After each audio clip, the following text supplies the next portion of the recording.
ಮಾಜಿ ಪ್ರಧಾನಿ ಮನಮೋಹನ್ ಸಿಂಗ್ ಗುರುವಾರ ನವದೆಹಲಿಯಲ್ಲಿ ನಿಧನರಾಗಿದ್ದಾರೆ.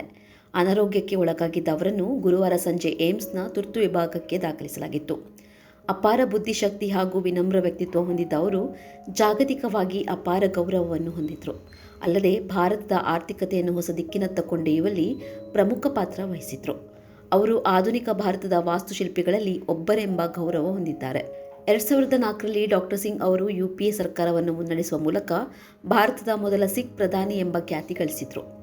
ಅವರ ಅಧಿಕಾರಾವಧಿಯಲ್ಲಿ ಮಹಾತ್ಮ ಗಾಂಧಿ ರಾಷ್ಟ್ರೀಯ ಗ್ರಾಮೀಣ ಉದ್ಯೋಗ ಖಾತರಿ ಕಾಯ್ದೆ, ಮಾಹಿತಿ ಹಕ್ಕು ಕಾಯ್ದೆ ಮತ್ತು ಇಂಡೋ-ಯುಎಸ್ ಸೇರಿದಂತೆ ಮಹತ್ವದ ಉಪಕ್ರಮಗಳನ್ನು ಕೈಗೊಂಡಿದ್ದರು. ಅದರಲ್ಲಿ ನಾಗರಿಕ ಪರಮಾಣು ಒಪ್ಪಂದವೂ ಸೇರಿದೆ. ಡಾಕ್ಟರ್ ಮನಮೋಹನ್ ಸಿಂಗ್ ಅವರ ಶೈಕ್ಷಣಿಕ ಪ್ರಯಾಣವು ಶ್ರೇಷ್ಠವಾಗಿದೆ. 1957ರಲ್ಲಿ ಕೇಂಬ್ರಿಡ್ಜ್ ವಿಶ್ವವಿದ್ಯಾನಿಲಯದಿಂದ ಪ್ರಥಮ ದರ್ಜೆ ಗೌರವ ಪದವಿ ಪಡೆದಿದ್ದರು.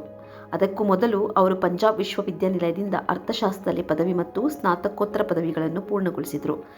ನಂತರ ಅವರು ಆಕ್ಸ್ಫರ್ಡ್ ವಿಶ್ವವಿದ್ಯಾನಿಲಯದಿಂದ ಅರ್ಥಶಾಸ್ತ್ರದಲ್ಲಿ ಡಿಫಿಲ್ ಪಡೆದಿದ್ದರು. ಸಕ್ರಿಯ ರಾಜಕೀಯಕ್ಕೆ ಪ್ರವೇಶಿಸುವ ಮೊದಲು ಡಾಕ್ಟರ್ ಸಿಂಗ್ ಅವರು ಶೈಕ್ಷಣಿಕ ಮತ್ತು ಸಾರ್ವಜನಿಕ ಸೇವೆಯಲ್ಲಿ ವಿಶಿಷ್ಟ ವೃತ್ತಿ ಜೀವನವನ್ನು ನಡೆಸಿದರು.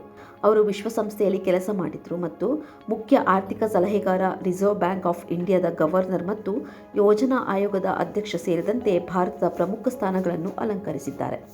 ಹೆಚ್ಚಿನ ಸುದ್ದಿ ಅಪ್ಡೇಟ್ಗೆ ಈಗಲೇ the federal Karnataka YouTube page ಅನ್ನು ಸಬ್ಸ್ಕ್ರೈಬ್ ಮಾಡಿ.